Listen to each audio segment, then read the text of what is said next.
Hello BookTube, my name is Elizabeth. Welcome or welcome back to my channel, Book as in Books. It's been a while since I posted a video. Because I post just once a week, it doesn't take much for me to get off schedule. And a couple of weeks ago, I knew I was busy, so and I knew I wouldn't have time to film, and I didn't post anything, but I was not surprised. Last week, however, I intended to film something. However, when it came time to film, I was not feeling well. I thought, oh, I'll wait a couple of hours.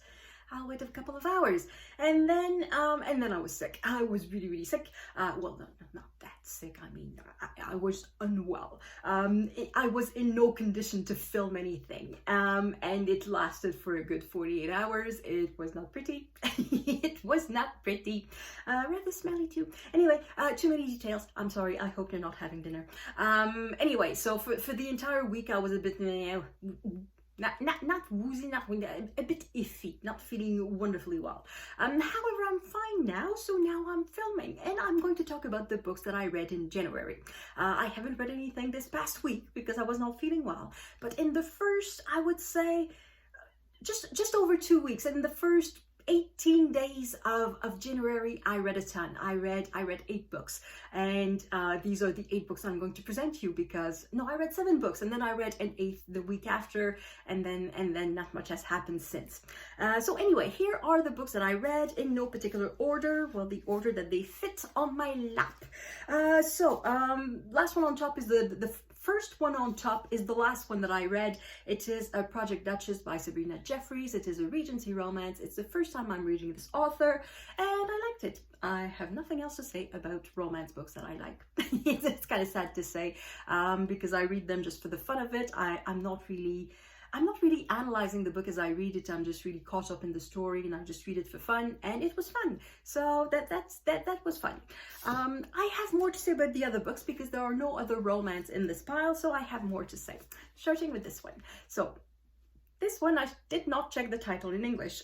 So I suppose you can guess. You can see Graal and you can see Perceval. So that I'm not pointing to Perceval. So you can probably guess what this is about. So this is Chrétien de Troyes. This is an author, French author from the 12th century. And this is a book of chivalry, a story of chivalry set in the context of the Arthurian legend. This is a wonderful, wonderful book. The reason I picked this one up, so this one was not on my shelves. I bought this book. So at the beginning of the year, I said that I'm allowed to buy books if I read them right away. So I bought it, I read it. So so far, so good. At the beginning of each semester, in September and in January, at the library where I go, so the French library in Ottawa called La Librairie du Soleil, there tends to be a couple of bookcases that are filled with books that have been ordered by teachers from the university, from University of Ottawa, and so that their students can buy them. So mandatory reading for various classes at the university. And I always enjoy browsing these shelves just to see what is mandatory reading, what type of classes the students are taking, and what sort of books the teachers are choosing to teach in these classes. And of course, there's always a class of, I don't know if it's ancient literature or I think it's just history of French literature, and they start more or less at the beginning. So in September and in January, it's the only time of the year when I'm guaranteed to find a book by Chrétien de Troyes somewhere on the shelves, because there's always a book by Chrétien de Troyes. It's not always the same though. So this year, apparently, it's this one. So it is I don't know the title in English, The Tale of the Graal. Sound good? Or The Story of Perceval. So this is, according to the introduction, the first book, the first written source in the Arthurian legend that, it's not the first, but it's the first one that introduces the character of Perceval. So this is the introduction of Perceval. So he's not a German invention, he's a French invention. Inasmuch we can say that France existed at the time because, of course, the country did not exist as we know it. It was much more fractured than that, and there was not as much a sense of nationality as there is today. However, the language in which it is written is definitely French. It's not German because I can understand it. No, it's not true that I can read the entire thing.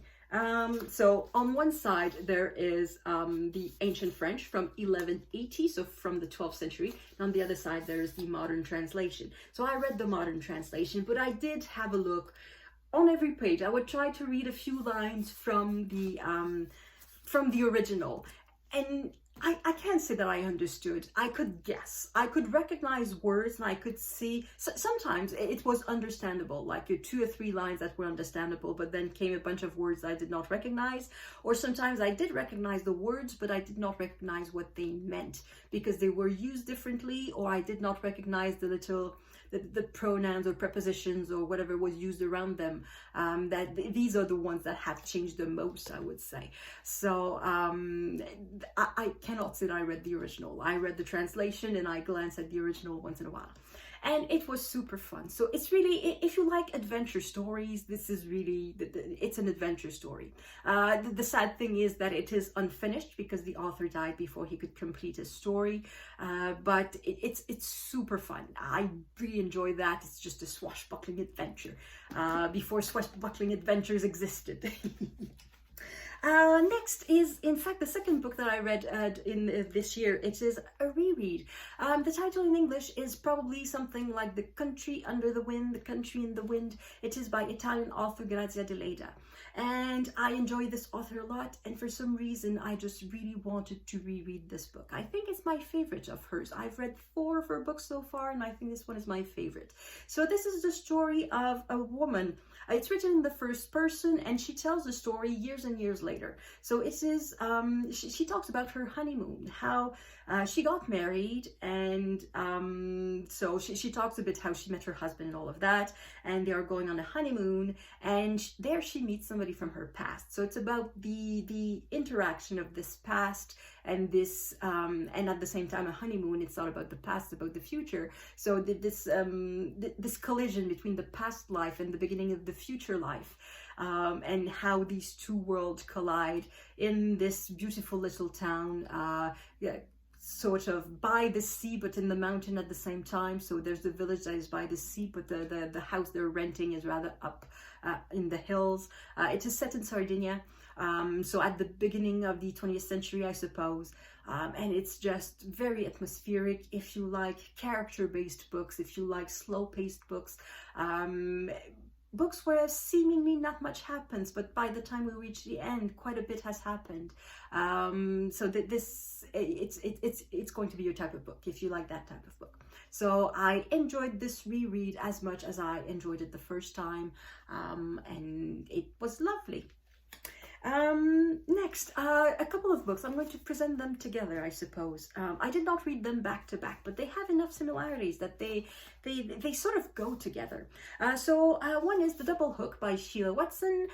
Sheila Watson is a Canadian author, and this is considered a classic according to the back cover. It was published in 1959. And this one is another classic, published about 10 years later in 1969, published in French. So the title in English is A Season in the Life of Emmanuel, and it is by Marie-Claire Blais. Now, both of these books are rather short. Both of them are written by women. Both of them are set in sort of villages that have no name. Both of them are about families with weird dynamics. If you like, I don't know, there's a wave of those in the mid-20th century, sort of dark, twisted books with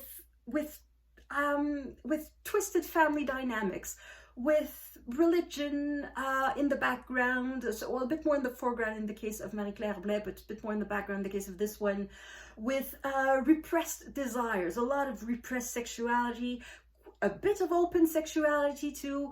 It's weird, it's dark, it's you don't get tons of descriptions.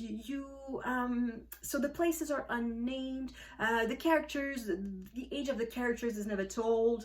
You are left with the bare essentials of what you need to know to understand the story. It's not necessarily my type of book, so it's a bit weird that I've read 2 in the same month. I cannot say that I'm unhappy of having read them. I'm glad I read them. While I read them, I think I enjoyed them. I'm not entirely sure. It's not the type of book that I can really enjoy. If you compare it to a romance, it's just so far away from that. It's just 2 completely different ways of enjoying a book. So if you like dark stories, kind of twisted with with undertones of sex and religion, then these books are for you. There's nothing else I can say about those. I'm glad I read them, but I think I'm good for the rest of the year with dark, twisted books. Two small ones is enough. And then one that is not dark and twisted, it is The Warden by Anthony Trollope. Doesn't mean it's a comedy, though there are several funny aspects in this. So this is the second Anthony Trollope that I'm reading. The first one was, I forget the title. It was about Mr. Melmotte and his fake fortune coming to London. It's not Can You Forgive Her? It's not that. It is, anyway, I forgot. So this one is The Warden. It's the first in the series of the Barsetshire Chronicle. I have the second one in the Barsetshire Chronicle, and basically that's the only reason why I read the first, is because I wanted to read the second one. For some reason, normally I wouldn't have bothered. I would just have read the second one, because these series are not necessarily meant to be read in order. They don't even feature the same characters. Like the spotlight is not necessarily on the same characters. But anyway, I decided to read the first one just to give me the background a little bit, because I knew this series is about religion, not so much religion, but about the church. That would be better phrased. It's about the organization of religion in England in the 19th century, so about the Anglican Church. So I thought it would be good to have a bit of background before diving into what is arguably considered the best book by Anthony Trollope, Barchester Towers. So I read The Warden. It is about ecclesiastical revenues. So there's this warden who is very lucky to be in charge of this hospital that has about a dozen retired workers living there. The reason the hospital exists is that centuries ago, like in the 15th century, there was a rich man in that town who decided to leave his fortune to create this charity, to create this trust, I guess, that would house 12 retired workers who were too sick or injured to continue working. And throughout the centuries, a few adaptations have been made, but basically the rule has stayed the same. And back in the 15th century, the original creator of this charity had decided that a man of the church would be best placed to look over the hospital. And throughout the centuries, the property has acquired a lot of value. So that means that the revenues are much higher than what they were in the 15th century. However, the will was so drafted that the workmen receive only a small, very, very small sum of that, and the rest goes into the pockets of the warden. And that is the scandal in this book, is suddenly the question of ecclesiastical revenues is at the forefront of the newspapers, because why should a warden who has about 12 people to take care of receive £800 a year when the 12 workers together don't even receive 10% of that? So that is the story of the book. Of course, there's the family of the warden. He has two daughters. One of them is married to the archdeacon, and I love the archdeacon. I think it's my favorite character in the book. So it was very enjoyable. There were a few chapters that I have to say I found a bit extra. If they had not been there, or if they had been reduced to a couple of paragraphs, would have been great too. That's a few chapters in London about the newspaper, the Jupiter, which is supposed to be an image for the times. But anyway, I enjoyed that book very much. So I'm going to read other Anthony Trollope. I enjoyed his writing because he has, I think he was friends with George Eliot. I don't know. In my mind, I associate them, George Eliot and Anthony Trollope. I don't know if they were or not, so don't take my word for that. But what I enjoy in Trollope, and what I also enjoyed in when I read Middlemarch by George Eliot, is the way that they can sum up a character in one sentence. For example, the archdeacon is about to talk to his father-in-law, the warden, to convince him that he must defend his position, that receiving £800 a year is absolutely noble, and he must continue to do that. So he goes there walking eagerly. He did not believe in the gospel with more assurance than he did in the sacred justice of all ecclesiastical revenues. So that sums up the personality and the purpose and the reason, the raison d'être of the Archdeacon in just one little sentence. And that's the type of thing that I love, little gems that I like to find in books. So that's that. And I realized that I forgot a book. Well, I did not forget it. I forgot to put it on my lap because it was too big. It did not fit. So this is the first nonfiction that I read this year. It is Canadian art, as the title says. It's a book about art. I picked that up at the National, no, it's not the National, it's the Art Gallery of Ontario. It is in Toronto. It has a wonderful collection of Canadian art. And in the gift shop in the bookstore, I picked this book up and I read it. It is a book full of images, yes, okay, there we go. And it explains the paintings of there are 10 chapters. 9 of them are about specific artists, so specific Canadian artists, and there's the first chapter that is about the art of First Nations of the West Coast, so First Nations art from the Northwest Coast. And so that's the only chapter that's about not so much a specific artist, because in many cases we don't even know who the artists were, but about a type of artifact. But the other chapters are all about artists, painters, so it's all about paintings. And it was entertaining, and it was at the same time, I don't know, soothing, if I can say. I just enjoyed so much looking at the pictures and just looking at the pictures. It was nice. It was nice just to look at art, and it was a lot of fun. And the last book that I read, well, it's not the last book that I read, it's the last one that I have to talk about. I don't have it with me because I brought it back to the library. It is a nonfiction, a big, thick, fat nonfiction that was super interesting. It is called The Scapegoat, The Brief, Brilliant Life of the Duke of Buckingham, and it is by Lucy Hughes-Hallett. So the title, well, not so much a title, but the subtitle pretty much says it. It is a sort of biography of the Duke of Buckingham. I say sort of because it is not a classical biography where we follow the person from birth to death and where the person is at the center of every chapter. The way the author chooses to present the story, I guess, is through a collage, a montage of multiple short chapters that each focus on a particular aspect of life during the time of the Duke of Buckingham. So the Duke of Buckingham was born at the end of the 16th century and became famous as a favorite of King James I of England. So the first Stuart King of England in the 17th century. And he was also, after the death of King James I, he remained a favorite of his son, King Charles I. And the Duke of Buckingham was really an all-powerful man, and he came to that post because of his looks, because he looked good. King James I was attracted to young men at a time where it was very much frowned upon. How was frowned upon? Yes and no. At the same time, it was sort of accepted. There's this weird contradiction where homosexuality is condemned, very harshly condemned. However, friendship between men could take forms at the time that were acceptable and that are not acceptable today. So King James I loved to be surrounded by handsome young men and tended to have one in particular. He tended to fall in love with one in particular.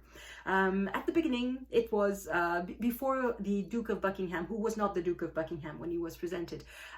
Before him, it was the Earl of Somerset. However, there were always, as always, there were factions at the court, and there was a faction who thought perhaps the Earl of Somerset should go and should be replaced by someone else. So the George Villiers, it's a French name, I don't know how to pronounce that in English. He was presented at court to King James I, who found him very attractive. He was famous for his beautiful legs, and he was famous for his dancing. So George Villiers was a very charismatic young man, very handsome. He was presented at court, and King James I indeed was very much attracted to him, and he gave him promotions. promotion after promotion after promotion, and he became a duke, even though at the time there was no such thing as a non-royal duke. The only dukes in the kingdom were family members of the king, and Buckingham became Duke of Buckingham without even asking for it. It happened while he was in Spain with the then Prince of Wales, who became Charles I. And it it was a weird episode. But anyway, as I said, the way the author presents the story is that each chapter focuses on an aspect. So music, dancing, illness, politics, and just 3 to 5 pages, sometimes 10 pages. The evils of war, that one comes up quite a few times. And through these little vignettes, we see the life of the Duke of Buckingham. So the point is not to try to understand him. The point is not to try to go through all of his correspondence, to try to find what his personality was, what he was thinking, what were his motivations. It's very much a biography looking from the outside, looking at the court, looking at the Duke of Buckingham and how he progressed in life, how he got where he got to be, how he amassed his power, his fortune, his art.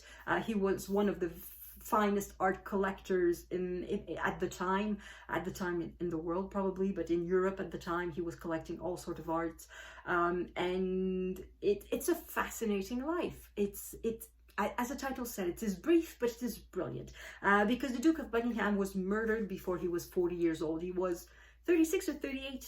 I think it was 36. He was relatively young. He was, well, relatively young. It is young to be, well, you're always too young to be murdered, but he died very young.